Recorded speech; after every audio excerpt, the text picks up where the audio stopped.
एक महत्त्वाची आणि मोठी बातमी समोर येते। मनोज जरांगे यांच्या ताफ्यातील 2 ते 3 वाहनांचा अपघात झालाय। सांगलीच्या विटा इथे ही सगळी घटना घडली आहे। सध्या जरांगे पाटील हे दौऱ्यावरती आहेत। आज ते सांगलीमध्ये होते आणि त्याच वेळी ही घटना घडली।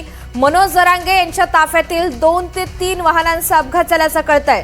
जरांगे यांना आणि त्यांनी जखमींना रुग्णालयामध्ये दाखल सुद्धा केलाय। मनोज जरांगे यांचे विटा इथे स्वागत होत असताना ताफ्यामध्ये एका कार्यकर्त्याला किरकोळ दुखापत झाली। शरद सातपुते आपल्या सोबत आहेत, माहिती जाणून घ्या। शरद, ही घटना नेमकी कशी घडली आहे? तुझ्या सांगली जिल्ह्यातील विटा येथे जे मनोज जरांगेंचा आज समारोप दौरा होता। या समारोप दौऱ्यासाठी इथलील मराठा समाजा कार्यकर्त्याकडून मोठी जय्यत तयारी करण्यात आली होती। या तयारीमध्ये जवळपास 20 ते 22 जेसीबी, ढोल, ताशा असे अनेक वेगवेगळ्याचे वाद्य अशी जंगी तयारी करण्यात आली। या ताफ्याच्या येण्यापूर्वीच आतमध्ये एंट्री करत असताना मनोज जरांगेच्या ताफ्यामधील वाहनाची धडक झाली।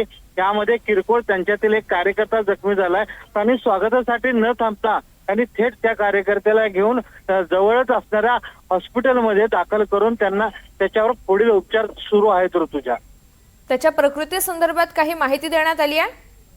त्याची प्रकृती स्थिर आहे, किरकोळ दुखापत आहे।